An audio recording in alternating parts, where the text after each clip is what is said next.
What is up, Bills fans? Sunday means Bills football, and it's a big W to talk about today. The Bills win 31-28. I think a little bit closer than anybody would have anticipated, but it was a fourth quarter to remember. We're going to dive into all of it. I got a little rant ready for you, but this is the Shout Buffalo Football Podcast. I am Matt Parrino. He is Ryan Talbot, and we're going to dive into this game a little bit. Ryan, you just put up the report card. We got the observations up. We got big plays left and right.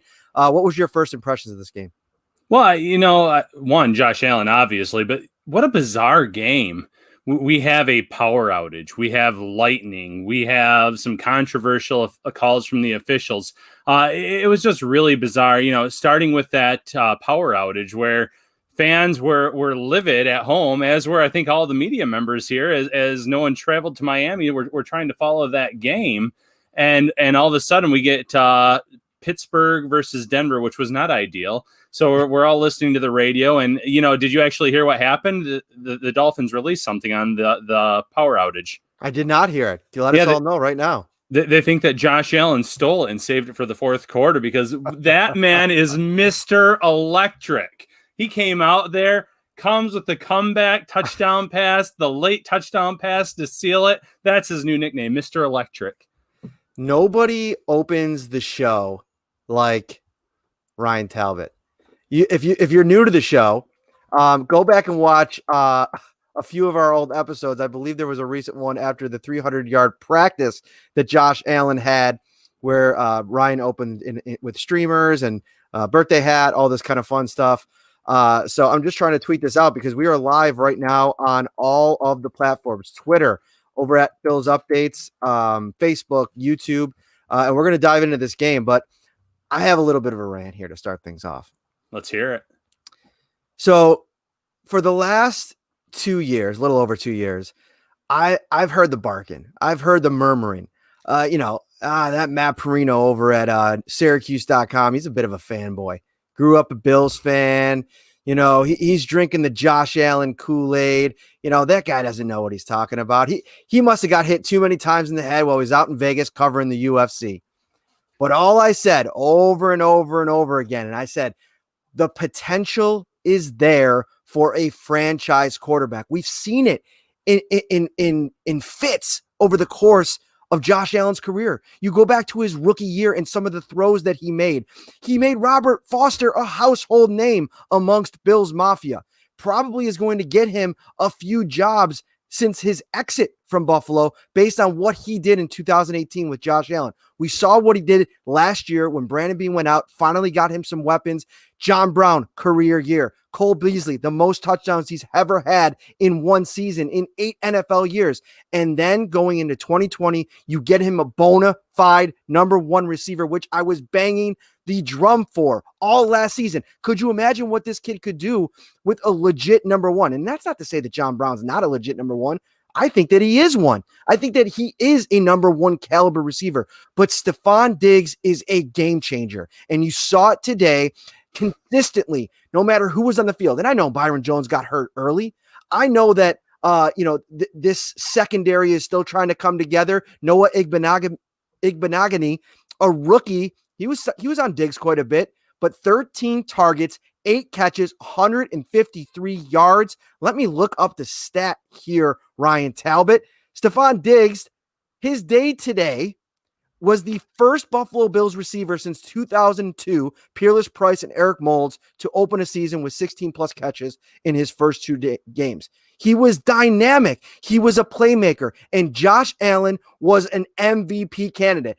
No, I don't want to throw any shade here, but Mike Lombardi laughed on his podcast a couple weeks ago. I like Mike Lombardi. I listened to him quite a bit. He laughed and scoffed, compared Josh Allen hype going into 2020 to the Mitchell Trubisky hype from last year. And I sat back and I said, has this guy not been reading all the local coverage? Because everybody here, even the biggest skeptics, said that Josh Allen going into year 3, there should still be more room to grow. And that's, today is a big L. I tweeted it. Today is a big L. Whoa. It went dark. I'm turning the lights out in here with this rant. Today was a big L for, the pro football focuses of the world. The guys that said or the ladies that said Josh Allen was what he was when he came in the league and he couldn't get any better. And what we saw at Ryan in these first 2 games is we got a quarterback that's gotten quite a bit better. Yeah, it looks like they have their first franchise quarterback since Jim Kelly retired based on these first 2 games. Now, real quick, going back to Diggs, did Diggs bail out Josh Allen a few times today? Yeah, I think he did. Now, there was one dangerous pass where the Dolphins defender simply missed the ball, but Diggs made a spectacular catch on a contested catch, a catch where your concentration had to be at an all-time high level. That touch pass near the sideline, where the Bills really need to get their drive going, the way that Diggs was able to, one, get 2 feet down, but also make that play where Noah, and I'm not going to try to say his last name. There it is. Could have come up with the interception. So there was a few plays where dangerous passes, but Diggs did what he had to do to come down with both of them. So, it's a relationship that's panning out, but Allen, the deep ball was there. The touch pass was there. The offense was just moving the ball minus, that third down where they barely saw the ball. The Dolphins did a really good job of sustaining drives and moving it. Allen would like to have that third down ball to Diggs back where he kind of, I don't know if he threw it into the ground a little bit too much or what he did there, but it wasn't his best pass. But besides that, they were moving the ball. They get backed up, and it's like a 2nd and 24. Beasley gets it. John Brown gets that last touchdown pass. McKenzie has almost 50 yards. So, I mean, he's spreading the ball around, that being Josh Allen. He's getting guys involved. Gabriel Davis with an outstanding catch. Reggie Gilliam with his first touchdown catch. Couldn't have been happier for Reggie. But Allen is utilizing the weapons, and then he's also finding mismatches, or he's finding open guys because of those mismatches. The teams are starting to give a lot of attention to Diggs or Brown. Well, then get it to Beasley. Get it to some of these guys that maybe the national fans watching those games wouldn't know. He has been a spectacular quarterback with some mistakes scattered in here and there, which is to be expected through 2 games. All right, so this is the Shout Buffalo Football Podcast. The light is back up, and it is shining bright for Bills fans today. 31-28. The game, it was a weird game. Taking it back through the Bills again for the second straight week, and I think this is a positive sign, especially with no preseason games, 2 weeks in a row, getting off to a fast start, really looking like the offense was clicking early on, Allen clicking early on, and today over the course of the game, the running game got going, and it wasn't a huge sample size. I mean, we're not talking about, Devin Singletary and Zach Moss combining for 30 carries. I thought they were both going to get double-digit carries in this game. We didn't end up seeing that, but I thought that they were effective when they got the ball. Devin Singletary this week back at around his average from last season, where he was 5.4, led the NFL. He was at 5.6 a carry today. Zach Moss had a couple nice runs, 4.6 a carry for him, but Josh Allen only ran the ball 4 times. He beat them with his arm. And here's a cool stat for you if you haven't seen it yet. Josh Allen threw for 417 yards today, 4 touchdowns, first 4 touchdown passing day of his career. He is only the 4th quarterback now in NFL history to throw for 700 plus yards, 6 plus touchdowns, no interceptions in the first 2 weeks of a season. He's only the 4th guy to do it. The other 3, Peyton Manning, Tom Brady, Patrick Mahomes. Talk about the company that this guy's in. And listen, it's 2 games. It is a weird season. It's a start where I feel like offenses have the advantage because especially offenses with the kind of continuity that the Bills have. I mean, they're returning 10 starters, and the guy that they're adding is one of the best receivers in the game today. It's Stefon Diggs. So from that perspective, I think that this was the expectation from to hit the ground running. The Jets are bad. The Dolphins may end up, turning out that they're not very good. I thought that they had some moments today. They weren't able to apply a lot of pressure. I thought the offensive line played pretty well, but this is everything that you wanted to see early on if you were a Bills fan. Oh, without a doubt. And Sean McDermott was, he's always very measured in his approach post game. He said, well, now there's a lot of tape on us out there. So he's even saying, we'll see what happens week 3, week 4. We'll see what happens in this Rams game coming up. Another team that's looking pretty good here, starting out in 2020 on offense. So it's going to be interesting to see if they can keep this pace up, if they can keep scoring the ball at will, moving the ball at will. But like you said, there's every reason to be encouraged going into week 3. We've been talking a lot of the positives here, and we're going to get into we'll do this question here first from Mark Gump on Facebook. If you are in the comments and you ask a good question, we will hit that on the post-game show here. We're going to go about 30 to 40 minutes here.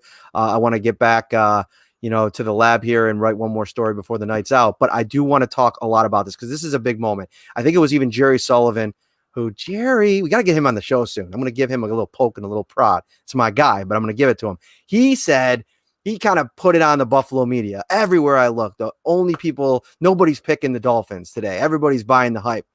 Well, this is why. This is why nobody picked the Dolphins today. Because even when the Bills got down, I think that the offensive weapons that they had outweighed anything they were going to deal with on the other side of the ball. So he picked the Dolphins for skepticism's sake. I never think that's a good idea. But he came afterwards and said, this feels like a pivot for this organization. Like, this is the kind of game where traditional Bills teams lose. And so credit to where credit's due, coming out after the fact and saying that. We'll get Jerry on here soon. We got to get him on here and talk. I know Bills fans are, we'll see. What are the chances any injured linebackers return for next week? And that's a great question. And let's first start off with your impressions of Tyrell Dodson and AJ Klein today. Well, first on the impressions, I thought Tyrell Dodson popped on screen a few times. I think that's really encouraging. I think there were some moments of growth there where he could be better, but obviously that's to be expected. You're talking a year 2 linebacker, a guy that has mostly been a special teams contributor this season, was on the practice squad last year, but I thought there were more positives than negatives. I thought Klein did an okay job as well, but it's no coincidence that Ryan Fitzpatrick attacked the middle of that defense throughout the game today. It's no coincidence that Mike Gesicki was pretty much uncoverable, where Milano and Edmonds, I think, depending on the matchup, would have had better results there. So they clearly missed those linebackers. And as for Mark's question, which is a great question, I don't know what the percentages that any of them come back, but I think today, the fact that when the Bills kind of put out, or I should say yesterday, when they promoted the people up to the active roster, when they made some roster moves, no players landed on the injured reserve in terms of Tremaine Edmonds, in terms of Matt Milano, and to a lesser extent, Delshon Phillips. So for that reason, I think it's encouraging that maybe you'll see one of them, maybe 2 of them back. Hamstring injuries are tricky with Matt Milano. He's had a history of those. You don't want to say that he's going to be back. You never know. Devonte Parker had a hamstring injury, and he played this week, so could be. Tremaine Edmonds, we don't have a lot of information about that injury. I thought that if there was a linebacker that was going to play this week against Miami, it would be him. So I'm cautiously optimistic that he'll be ready to go. And then we'll see on Phillips. So I think there's a chance that you get at least one back, if not 2 in week 3 against the Rams. What do you think? Yeah, I think that the best chance, like you mentioned, is probably Tremaine Edmonds. I think 2 limited practices this week puts him in a really good spot to maybe come back next week. But I think that, also, I'm interested to go back and watch this whole game, because I think that will reveal probably not as glowing of a game as, I believe Tyrell Dodson had during first watch. I want to go back and really dig into it. How much of those missed assignments or, completions from Ryan Fitzpatrick, 31 in the game. I mean, that's a little bit concerning. I'm going to talk about Levi Wallace in a second. But I think for all intents and purposes, you saw 2 guys come in, and interesting last week for the 4-3 base defense look. We didn't see it once last week. It was predominantly, or it was all the nickel package. Today we saw Tyler Medikevich as a 3rd linebacker out on the field. They went to some 3 linebacker looks. So how does that kind of play out as we move forward here? I think that this was a situation where on the road against a Dolphins team, you had the luxury of taking it slow with those guys. Tremaine Edmonds probably plays if it's a playoff game. Matt Milano, you never know with the hamstring, the soft tissue injuries. But so I think that next weekend, it's a huge game. And I think that if Tremaine's close, he'll play. Let's talk about Levi Wallace. He struggled today. This is something that I think has been, it's a big reason why the Bills took a chance on Josh Norman, to be frank. I think had Levi Wallace played to the level that elicited the kind of confidence that you need to trust in him as your CB2 going into this year, maybe Josh Norman is even in the mix, or maybe he is, and they love competition, but I think that it didn't help. And in today's performance, And it's tough because even Tre'Davious White struggled today. I mean, Devonte Parker, Preston Williams, they had trouble with them last year. This was something that we mentioned this on the preview show. This was something that going in, I was a little bit concerned about that matchup. Those two guys won today, in a lot of instances. Mike Gesicki led the game in catches along with Diggs, 130 yards, a touchdown, a guy that we thought could be a problem. And there was times when Levi Wallace was on him, when he was in coverage on receivers. He just struggled today. I think it's, you talk about getting Tremaine Edmonds and Matt Milano back. I'd really like to see what this defense looks like with Josh Norman back because, they're down 2 starters. They might be really down 3 starters right now because I think when Josh Norman gets back, he gets inserted as that cornerback too.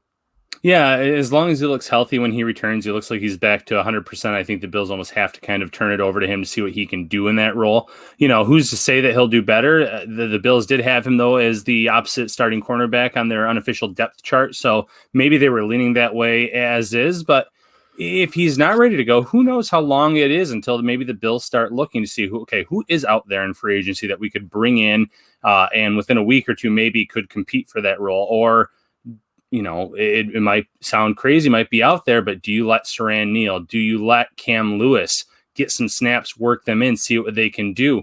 Lewis had a really nice camp. I think it was Wallace that said this week that he was further along than he was at that same age. So there's options on this roster. Obviously, Josh Norman being the obvious one, being the one that you would like to see when he comes back and he's healthy. But let's also see how Levi Wallace bounces back. I thought he got picked on a lot last year early on in games, to great results for those opposing teams, but he got better as the year went on. And by the end of the year, I thought he was playing some pretty decent football. So, let's see if he bounces back, because obviously Norman's out for 3 weeks. He's not going to be back this week, upcoming week. So it's going to be Wallace getting some opportunities against a Rams team that's kind of moving the ball with success here early on in the year as well. So let's dive into this offense a little bit, then we'll hit the defense. If you have any questions, this is the Shout Buffalo Football Podcast. He's Ryan Talbot. I'm Matt Parrino. We are live with the Bills-Dolphins postgame show right now. I want to talk about this offense because, everything that we talked about Stefon Diggs opening up in this offense, I feel like played out in week 2. The Bills are, first of all, hats off to Brian Daboll, who called a pretty good game outside of that one kind of puzzling drive at the end of the second quarter. I still think this team tends to take their foot off the gas pedal sometimes. And I think that's probably, in the moment, especially when there was that big, lightning delay, frustrating for Bills fans, knowing how good this offense was moving the ball. I mean, before that, Josh Allen had 250 yards. He was completing 70% of his passes. Again, finishes with almost 69% completion percentage today. Unbelievable kind of numbers for a guy that, a lot of people thought he wasn't capable of that. And so you look at like the secondary options. John Brown today, 4 catches, 82 yards, and that big deep ball touchdown. Josh Allen hit some deep balls today, man. This is what has been, when you give him time and when you have the kind of talent to be able to separate like the Bills do, Cole Beasley, 5 catches, 70 yards, you're just going to start to see these kinds of plays open up, the confidence level grow up. This is a confident Josh Allen and Bills offense going into a big game against the Rams next week. And I thought it was also interesting, and we could transition to this a little bit and talk about this with you, what the Bills, Brian Daboll, Sean McDermott did with the offensive line today. Because last week they went with all 5 offensive linemen, Deion Dawkins, Quentin Spain, Mitch Morse, Cody Ford, Darrell Williams. Today in the third quarter, they started to tinker again. And it goes against what Sean McDermott said before the season started. He said, we want to land on a 5 and we want that 5 to build continuity. Well, today they took out Quentin Spain. They moved Cody Ford to left guard, then put Brian Winters in at right guard. Then the next series, which ended up being the game-winning touchdown, the touchdown, the first touchdown of the 2 in the fourth quarter, it was Ford at left guard, Winters at right guard. Or no, I'm sorry. I'm getting all confused. All the combinations were all over the place. It was Spain at left guard, Winters at right guard for the first fourth quarter touchdown. Then the second one was Ford in for Spain, Winters stayed at right guard. So that's going to be interesting because I feel like this kind of is what happened last year, Ryan, When the Bills found, almost like the hot hand, when Ty Nsekhe was playing well at right tackle, they pulled forward, put him in, and usually let him go. Today, it seemed to be Brian Winters that kind of was the hot hand that they played. Yeah, I'm going to be interested to see how that all plays out as well. We didn't hear anything if there was any kind of injury concerns. Obviously, with guys coming in and out, it doesn't seem that was the case. And obviously, the Bills aren't doing this. In a close game, you're not going to tinker with your line to kind of get a look ahead. But the Bills are going to have some pretty big decisions on their hands in the next few weeks when John Feliciano returns. Because then all of a sudden you have, 6 or 7 starting caliber players in only 5 spots. So is it going to be a rotation? Is Feliciano going to get the right guard spot, or are they going to let him compete for the left guard spot? Where are you going to move Cody Ford? Those are the questions we don't have the answers to yet. Those are the questions where the people that make a lot more money than us on that Bills coaching staff and Bobby Johnson, namely, are going to have to make those decisions. But yeah, it was interesting. And obviously the tinkering worked for the Bills. They scored 2 touchdowns late in that game when they were moving some guys around, some shuffling involved. So it'll be interesting to see, 1, what we hear about that this week, early this week, and 2, if there are any early changes on that offensive line in week 3 against the Rams. Let's go to the defensive side of the ball. One question in here that I saw, and then we'll transition to maybe the front 7 before we get out of here. Could Cam Lewis, Taron Johnson push Levi Wallace until Norman returns? And I think Cam Lewis could see some snaps. Maybe that's a situation like a Kevin Johnson situation like last year. He has a good week of practice. They get him some snaps against the Rams. But again, that's a game. We saw the St. Louis offense today. I mean, that's a potent offense that can score some points when they're going good. 37 points on that Philly defense today. Sean McVay seems like he's found the magic with Jared Goff again here early on the season. We'll see if it can continue. I think it was Tyler Higbee with just an unreal 5 receptions for 3 touchdowns and 54 yards. But we'll talk more about that next week. I think that Cam Lewis could definitely, maybe push for some snaps on this defensive line. I thought that outside of the weird play where it looked like he got injured for a few, where Ed Oliver almost tried to trip, the Miami ball carrier there, I thought that Ed Oliver played a really good game today. I thought the defensive line consistently, in spurts got really good pressure. I think that, what Ryan Fitzpatrick does a really good job of is he kind of, makes your defensive line kind of, it doesn't allow them to have an impact at times because he knows how to get the ball out of his hands quickly. He was doing that again today. I think that's when they really started to have a lot of their successes. It was hike, 3-step drop, 5-step drop, get the ball to Gesicki, get the ball to Williams, get the ball to Parker. And I think as good as your line is rushing in those scenarios, it's going to be tough to impact the passer if they're able to consistently get the ball. Look at Tom Brady. That's how he's been so good for so long. But I think that today we saw how Mario Addison continues to get more comfortable in this defense. Jerry Hughes with that absolutely filthy spin move where him and Addison kind of converged on the quarterback. It led to an incomplete pass. But a lot of different looks we saw today. I saw this. How did AJ Epinesa look? I'll let you maybe cover that because I didn't really notice him a ton today. But I thought that the looks that we saw from the Bills defensive front today is something that we've seen a lot in training camp. Mario Addison moving into that 3 technique role. And I wanted to talk so much about that during camp because I thought that was interesting when you could still have Trent Murphy and Jerry Hughes out on the field and then push Mario Addison and maybe keep a Quentin Jefferson out there with Ed Oliver. Maybe the packages we're still going to see new variations, but there's so many options. And this is what we talked about. And I think they were successful today. Ed Oliver with his first sack. And, again, I want to talk about somebody else, but I'll have you react to that. Yeah, first with the cornerback talk, I don't know if either of those 2 players that were mentioned could really push for that job. Again, maybe Sarai Neal. They gave Neal some snaps out there, but I still think it's just going to be Josh Norman or bust in terms of who can really push Levi Wallace for that number 2 job. Defensive line, I did predict Oliver having 2 sacks today. There was actually a play where he was going to come in untouched and he kind of slipped and fell, but he had the 1 sack, good pressure, pretty solid against the run. Did have that one play where he injured himself trying to trip Gaskin.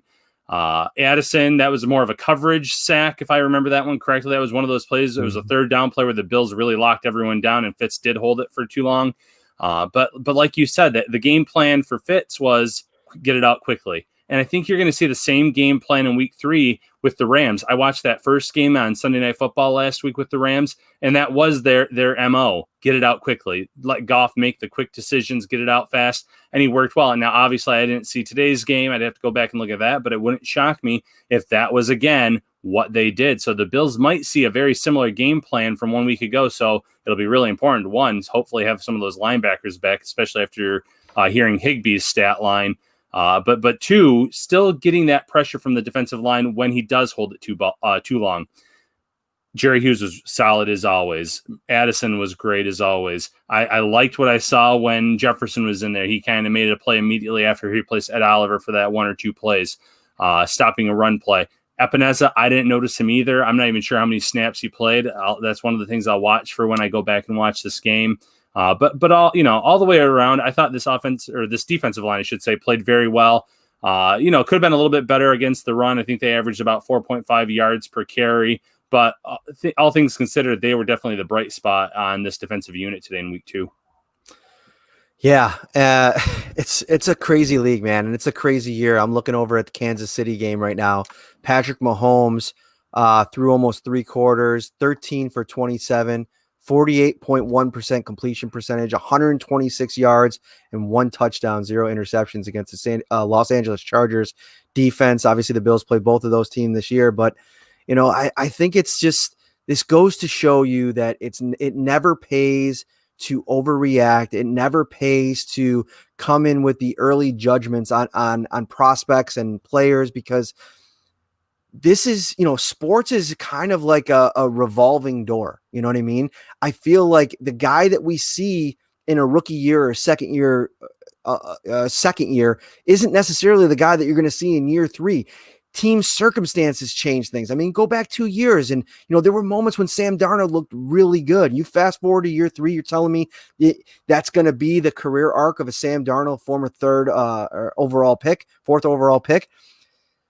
I just think it's something that Josh Allen is a case study at why those that think they know sometimes don't know. And, this is a situation where this could just be the beginning of what this guy and this offense can do. And I got to say, Ryan, they have done a superb job of building around him. I mean, we've talked that up quite a bit, but you can't really give the full analysis until you see the product play out, in its final form. And this is pretty close to what I think this final form is going to be, with a lot of the skill players, in place. Gabriel Davis today with maybe the play catch of the day. And that's on a day where Stefon Diggs had a monster game and a monster day. Gabriel Davis, not only did he make a great catch that was for a score, but it was also a clutch play with the Bills down 3 in the 4th quarter and on 3rd down.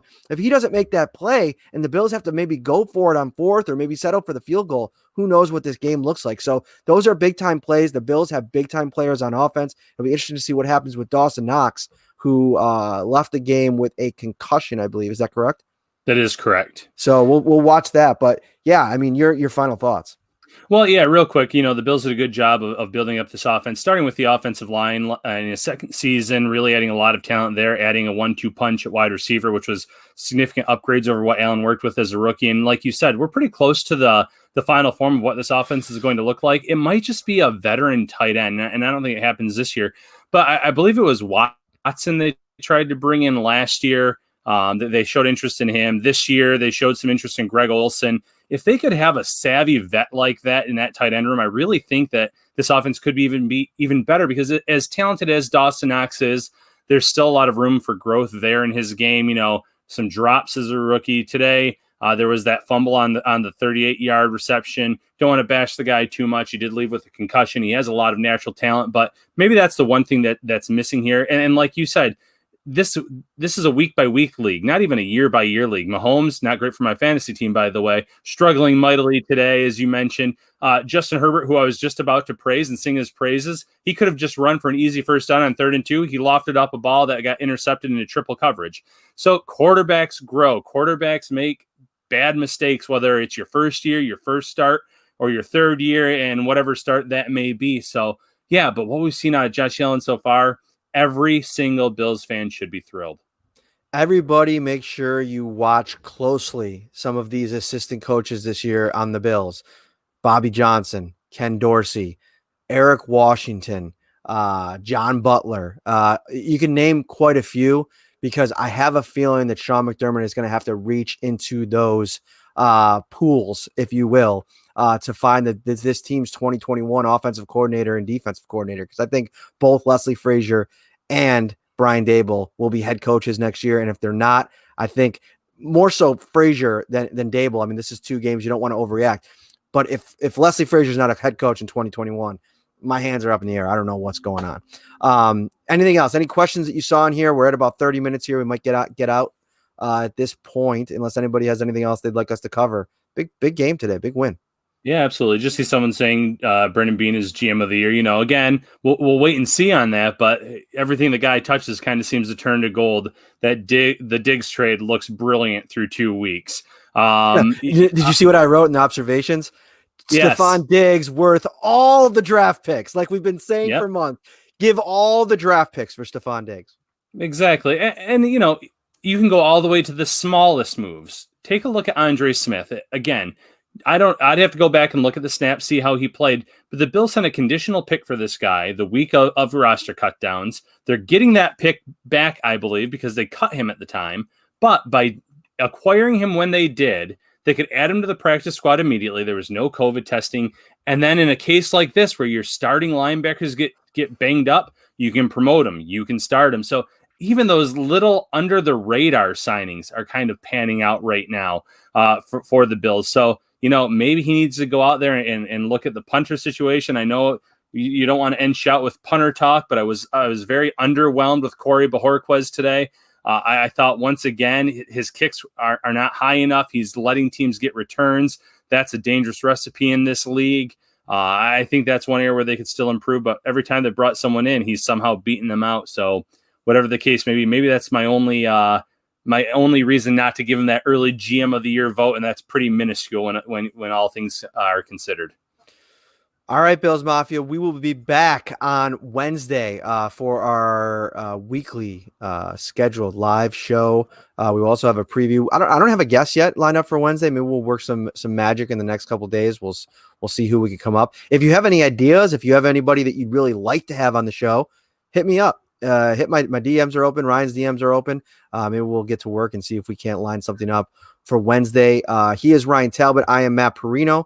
Have yourself a great Sunday. Enjoy this because, as two people who grew up around this team and the city and this organization, there haven't been a lot of Sundays like this over the course of the last 2 decades. So you've earned it. I'm thrilled for all of you and have yourself a great Sunday night. We'll see you